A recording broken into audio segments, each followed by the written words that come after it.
Proclamação do Evangelho de Nosso Senhor Jesus Cristo, segundo João.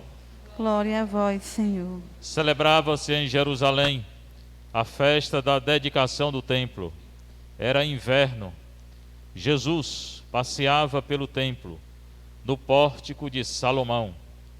Os judeus rodeavam-no e disseram: Até quando nos deixarás em dúvida?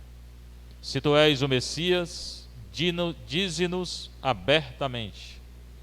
Jesus respondeu: Já vou-lo disse, mas não me acreditais. As obras que eu faço em nome do meu Pai dão testemunho de mim.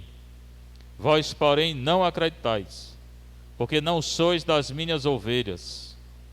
As minhas ovelhas escutam a minha voz. Eu as conheço e elas me seguem. Eu dou-lhes a vida eterna, e elas jamais se perderão. Ninguém vai arrancá-las de minha mão. Meu Pai, que me deu estas ovelhas, é maior que todos, e ninguém pode arrebatá-las da mão do Pai. Eu e o Pai somos um. Palavra da salvação. Glória a vós, Senhor.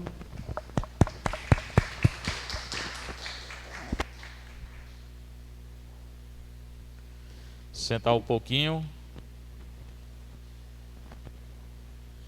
Hoje é terça-feira. Hoje é terça-feira. Sim. Me pergunto se você fica me olhando com os olhos arregalados. Eu acho que o evangelho de hoje foi lido ontem, foi não? Hein?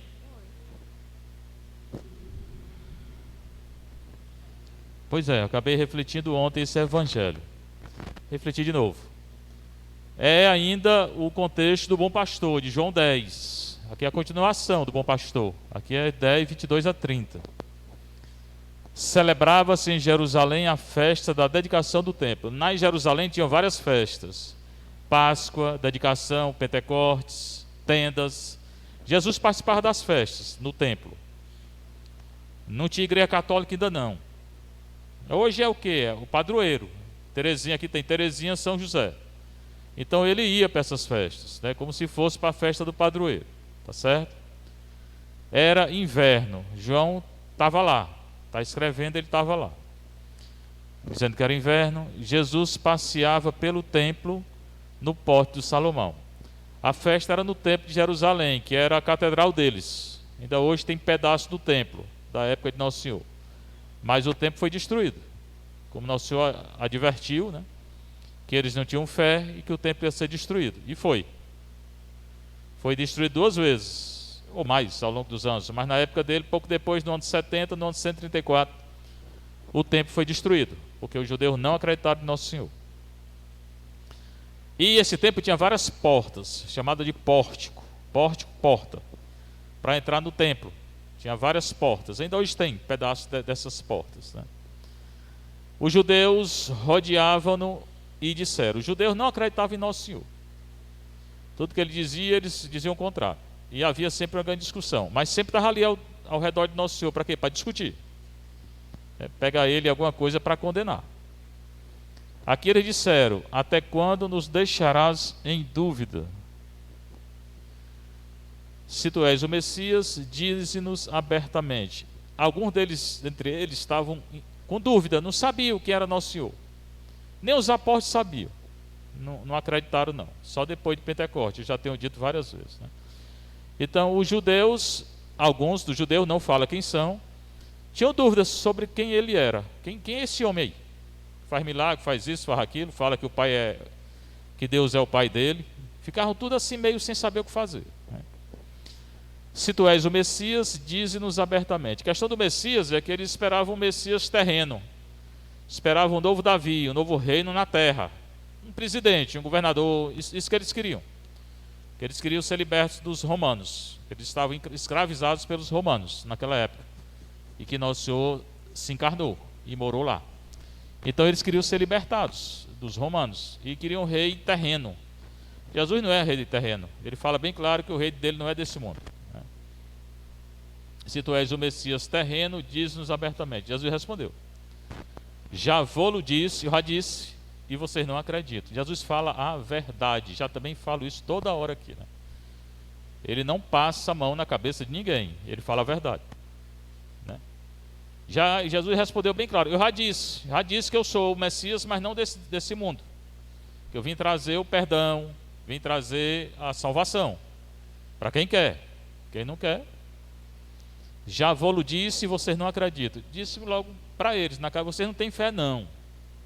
Não adianta eu estar dizendo as coisas se vocês não acreditam. É isso que nosso Senhor está dizendo.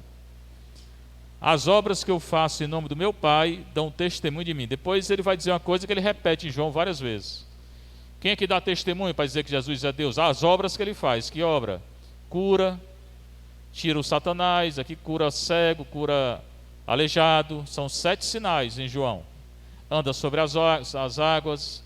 São as obras dele. João chama de semeio, sinais, que tem um sentido teológico. Então essas obras que ele faz apontam que ele é Deus, mas não só isso. João Batista também deu testemunho, o Pai dá o testemunho dele, a Escritura dá testemunho dele, mas os judeus não acreditam, né?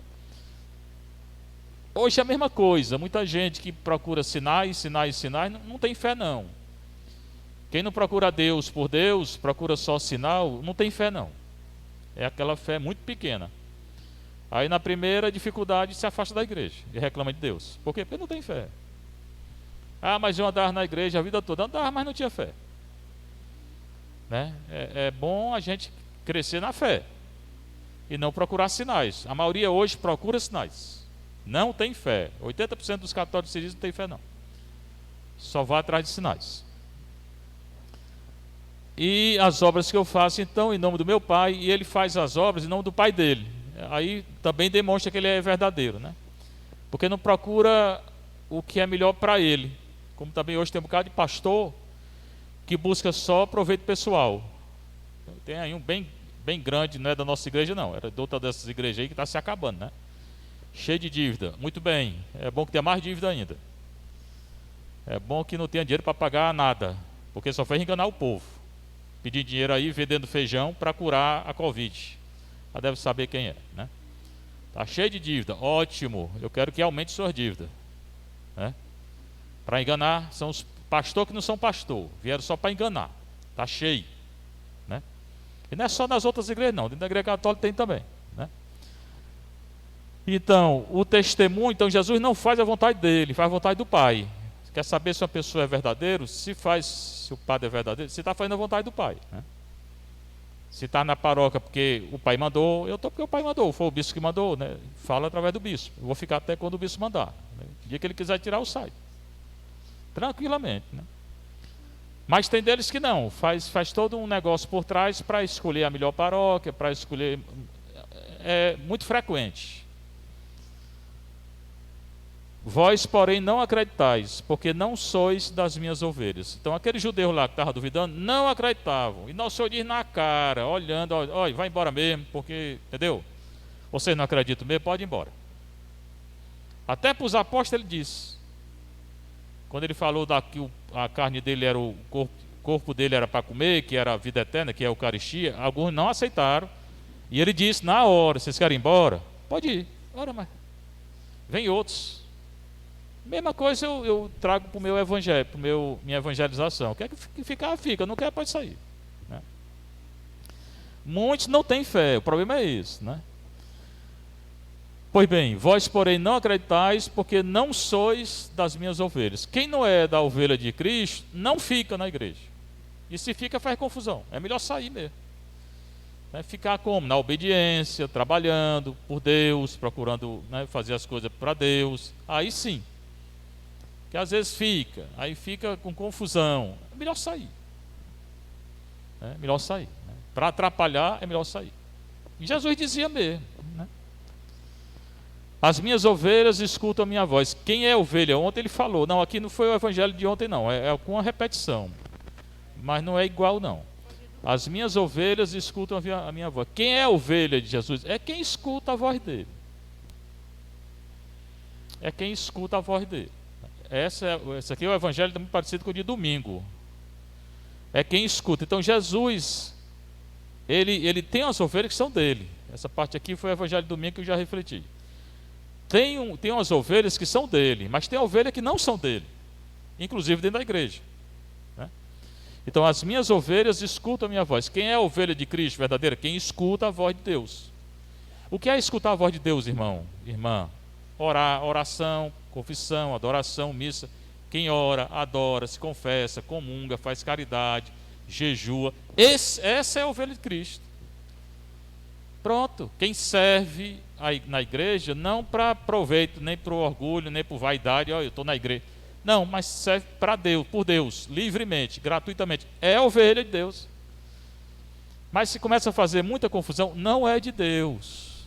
Melhor o quê? Sair, pode sair, né? Então, quem só é a ovelha dele, quem escuta a voz dele. E é escutar isso que eu acabei de dizer. Essas, Jesus diz, eu as conheço e elas me seguem. Essas ele conhece, ele tem uma relação de intimidade com essas ovelhas, através principalmente da confissão e da missa, da comunhão. A importância da confissão, né? Quem está em pecado mortal não pode comungar, e da comunhão.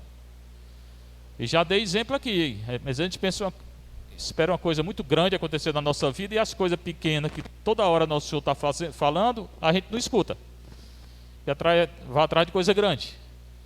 Chega na igreja cansado, cheio de problema na cabeça, pensando em 1000 coisas. Aí vai, se confessa, comunga, depois da missa parece novo. Pronto, Deus agiu. É uma experiência de Deus. Comigo acontece muito, né? Acontece muito. Cansado de muita coisa aí, chega aqui, vai, eu vou atender a confissão, aí vem a missa, depois vem a comunhão. Pronto, estou pronto para outro dia. É a experiência de Deus, bem simples, né? Então essas que são ovelhas de Cristo seguem Jesus, não seguem a si mesmo, não. O problema da humanidade hoje é que quer seguir a si mesmo, né? Fazer o que quer, né? Você perguntar hoje o que é liberdade para o mundo aí, esse mundão aí, é fazer o que quer, na hora que quer, do jeito que quer, como quiser. Isso não é liberdade, não, isso é escravidão do pecado. Isso é escravidão de paixão. Quem pensa assim não sabe o que é liberdade, não. Porque a liberdade para o cristão não é fazer o que quer, é fazer o que Deus quer. Isso é um paradoxo, mas traz uma grande alegria. Quem não faz o que quer, mas faz o que Deus quer, na sua vocação, casado, solteiro, padre, ou sei o que for, é feliz, é livre. Quem faz a vontade de Deus. Quem não faz, não é.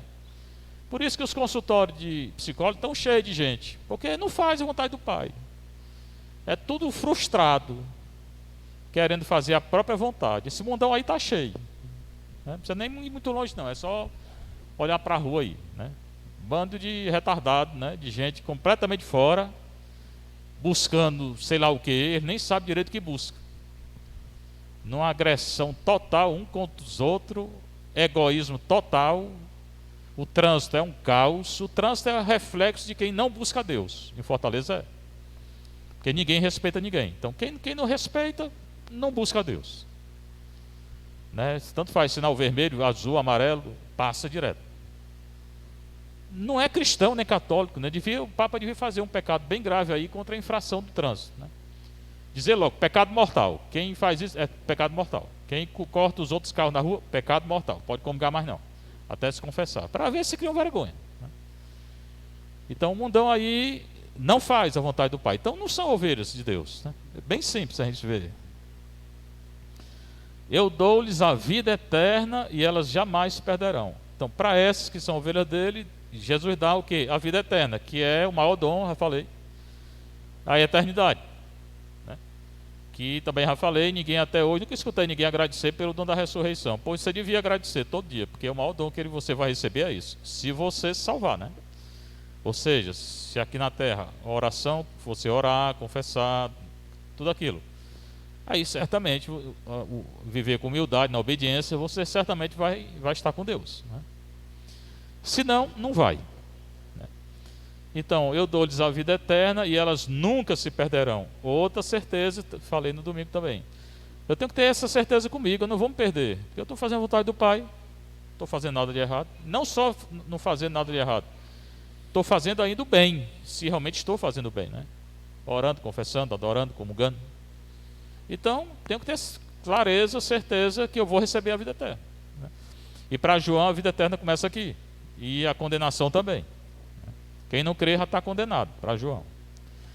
Ninguém vai arrancá-las da minha mão. De novo, a certeza de que ninguém me tira da mão de Jesus, nem da mão do Pai. Se eu realmente procurar Nosso Senhor. Meu Pai, que me deu estas ovelhas, quem? Aquelas ovelhas que seguem a Ele, escutam a voz, entendeu? Que ele tem uma intimidade com elas. Só essas. É maior que todos. Também há a certeza de que o Pai é maior do que tudo. Maior do que a guerra, maior do que a doença, maior do que tudo, desemprego, tudo. Que a gente não crê. Aí vem a dificuldade e a gente sucumbe, porque não tem fé. Né? Infelizmente é isso, é colocar a fé na vida. Né? Pai é maior do que todos. E ninguém pode arrebatá-las da mão do Pai. Então ninguém tira nem da mão do Filho, nem da mão do Pai. Quem? Aquelas ovelhas que são do Pai e do Filho. E é o Pai quem leva, conduz a ovelha ao Filho. E é o Filho quem obedece ao Pai, que faz a vontade do Pai. O Filho glorifica o Pai, fazendo a vontade do Pai, e o Pai glorifica o Filho, ressuscitando o Filho. Afinal, ele diz: eu, Pai, somos um, é o mistério da unidade, é um Deus só. Não tem dois deuses, nem três, nem quatro, é um Deus só, o Pai de nosso Senhor Jesus Cristo. É Deus com Jesus e o Espírito Santo, um Deus só e três pessoas. A leitura dos Atos, não vou ler cada versículo porque fica longo. Jamais tenho falado aqui, é como a igreja vivia no começo logo depois Jesus ressuscitou, ascendeu, ascensão, e mandou o Espírito Santo em Pentecostes 2. A partir de Pentecostes de Atos 3, Atos 2, Atos 3, começa a igreja. Em Pentecostes, Atos 2, 1 a 13, os apóstolos com Maria ficam repletos do Espírito Santo. Maria já estava repleta, porque ela concebeu pelo Espírito Santo. Começa a falar outras línguas e Pedro cura o paralítico, depois prega para a multidão. Eles que não tinham coragem para nada, que estavam tudo escondido, começa a pregar na multidão aí na praça, sem medo de ninguém.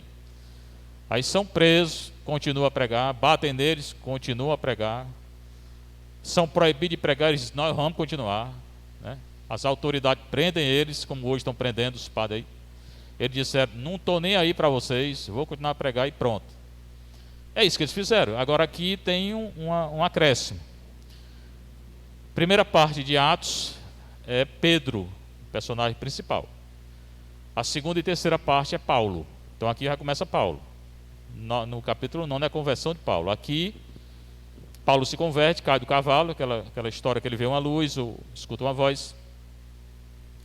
Ele perseguia a igreja, matava cristão, prendia. Aí Jesus pergunta: por que tu está me perseguindo? Ele diz: eu não estou te perseguindo não, tá? Cada cristão que você persegue é a mim que persegue. Então cada cristão hoje que é perseguido, quem está perseguindo Nosso Senhor. É bom prestar bem atenção, porque vai ser julgado. Bem, aí depois da conversão ele vai para o deserto, para a Arábia, fica 3 anos e depois vai para a cidade dele de Tarso. Ele nasceu em Tarso, na Cilícia, no norte, hoje na Turquia. Eu estive lá, na cidade que ele nasceu. Quem? Paulo, esse Paulo aqui.